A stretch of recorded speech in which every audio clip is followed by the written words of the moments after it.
सुप्रभात बच्चों। मैं संतोष कुमार मिश्रा, माध्यमिक शिक्षक, शासकीय high school police line Shahdol Madhya Pradesh. आज के वीडियो में आप सभी का स्वागत करता हूं। आज का वीडियो कक्षा 10वीं विषय विज्ञान अध्याय 15 हमारा पर्यावरण के कुछ महत्वपूर्ण वस्तुनिष्ठ प्रश्नों से संबंधित है। ये प्रश्न ऑब्जेक्टिव प्रश्न DPI द्वारा जारी प्रश्न बैंक से लिया गया है। साथ ही साथ कुछ अन्य महत्वपूर्ण ऑब्जेक्टिव प्रश्नों का भी समावेश इसमें किया गया है। यह वीडियो आपकी परीक्षा की दृष्टि से अत्यंत उपयोगी है। आप इस वीडियो में दिए गए ऑब्जेक्टिव को अच्छे से सुनें, समझें और लिखें। चलिए शुरू करें आज का वीडियो।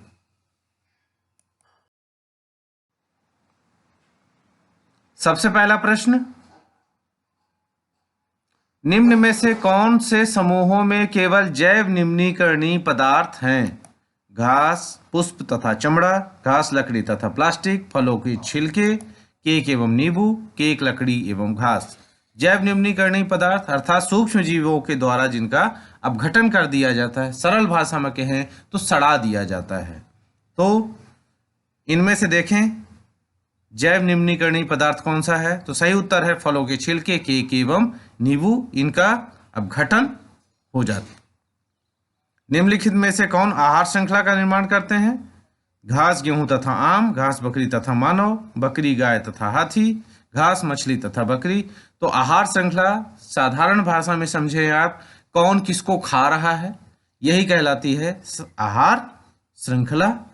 आहार श्रृंखला में सबसे पहले घास, घास के बाद घास को बकरी ने और बकरी को मानव ने। तो इस तरीके से एक श्रृंखला बनी हुई होती है कि कौन किसको खा रहा है, इसे ही हम कहते हैं आहार श्रृंखला।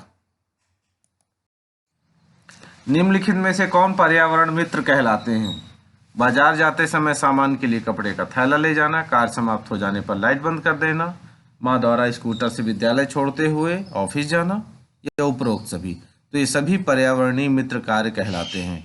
लाइट बंद कर दीजिए, बहुत अच्छा कार्य है पर्यावरण के लिए। कपड़े का थैला ले जाएंगे तो आप पॉलीथीन का इस्तेमाल नहीं करेंगे, तो यह भी अच्छा कार्य है। विद्यालय छोड़ते हुए ऑफिस जाएंगे तो ये आपका जो पेट्रोल है ये 2 लोगों में एक्स्ट्रा नहीं लगेगा। तो ये सभी पर्यावरणीय मित्रवत व्यवहार हैं। किसी पारितंत्र के घटक हैं, इकोसिस्टम के घटक हैं। क्या क्या है? उत्पादक, उपभोक्ता, अपघटक, ये सभी। तो ये तीनों पारितंत्र के घटक हैं, इकोसिस्टम के घटक हैं, उत्पादक, उपभोक्ता और अपघटक। हरे पादप किस पोषी स्तर में आते हैं? तो हरे पादप प्रथम पोषी स्तर में आते हैं। हरे पादप प्रथम पोषी स्तर में है। सबसे बड़ा पारितंत्र है रेगिस्तान, महासागर, वन और झील। तो महासागर सबसे बड़ा पारितंत्र है इनमें से। एक पारितंत्र में मानव है, शाकाहारी, उत्पादक, मांसाहारी, सर्वाहारी। तो मानव सर्वाहारी है। ऊर्जा का पिरामिड होता है, ऊर्जा का पिरामिड सदैव सीधा होता है। ऊर्जा का पिरामिड सदैव सीधा होता है।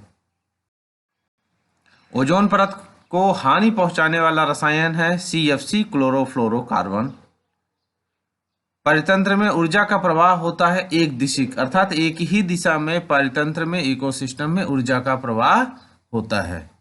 विश्व पर्यावरण दिवस कब मनाया जाता है? 5 जून को मनाया जाता है। विभिन्न जैविक स्तरों पर भाग लेने वाले जीवों की एक ऐसी श्रृंखला जिसमें एक जीव दूसरे जीव को अपना आहार बनाता है, वह क्या कहलाता है? आहार श्रृंखला, फूड चेन कहलाता है ये। जीवाणु और कवक जैसे सूक्ष्म जीव क्या कहलाते हैं? ये अपमार्जक कहलाते हैं, डिकम्पोजर हैं ये। वर्षा के पानी को एकत्रित करना और इसे उपयोग में लाना क्या कहलाता है? वर्षा जल संग्रहण। हरे पौधे उत्पादक होते हैं, अपना भोजन स्वयं बनाते हैं प्रकाश संश्लेषण की क्रिया के द्वारा। तो हरे पौधे उत्पादक होते हैं। एक पोषी स्तर से दूसरे पोषी स्तर के लिए ऊर्जा का स्थानांतरण कितने प्रतिशत होता है? 10% ऊर्जा स्थानांतरण होता है। ध्यान रखेंगे 10% का रूल है।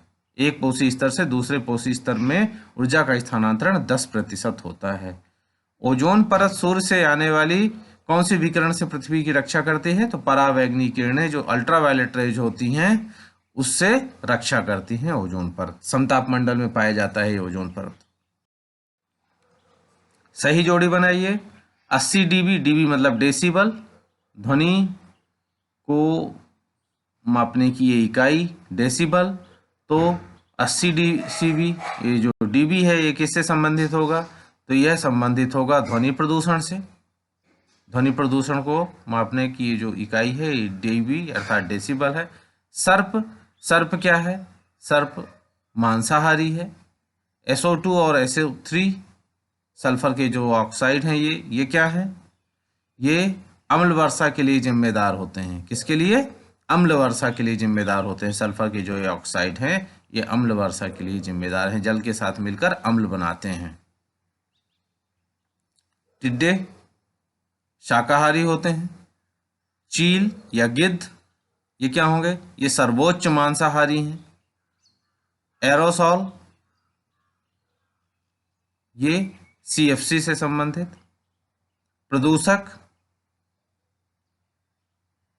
प्रदूषण से संबंधित। प्रदूषक मतलब जो प्रदूषण फैलाते हैं, पॉल्यूटेंट्स।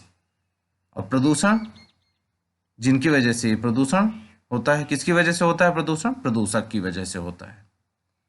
कुत्ता ये भी सर्वाहारी। तो इस तरीके से हम सही जोड़ी बना सकते हैं। संपूर्ण विश्व में मनुष्य के क्रियाकलापों से वातावरण का तापमान बढ़ने की घटना क्या कहलाती है? इसे हम वैश्विक तापन या ग्लोबल वार्मिंग कहते हैं। मतलब पृथ्वी का गर्म होना क्या कहलाता है? ग्लोबल वार्मिंग कहलाता है। और मनुष्य के क्रियाकलापों की वजह से ऐसा हो रहा है। खाद्य जाल किसे कहते हैं? जब अनेक खाद्य श्रृंखलाएं परस्पर मिलकर जटिल खाद्य श्रृंखला का निर्माण करती हैं। अर्थात खाद्य जाल क्या है?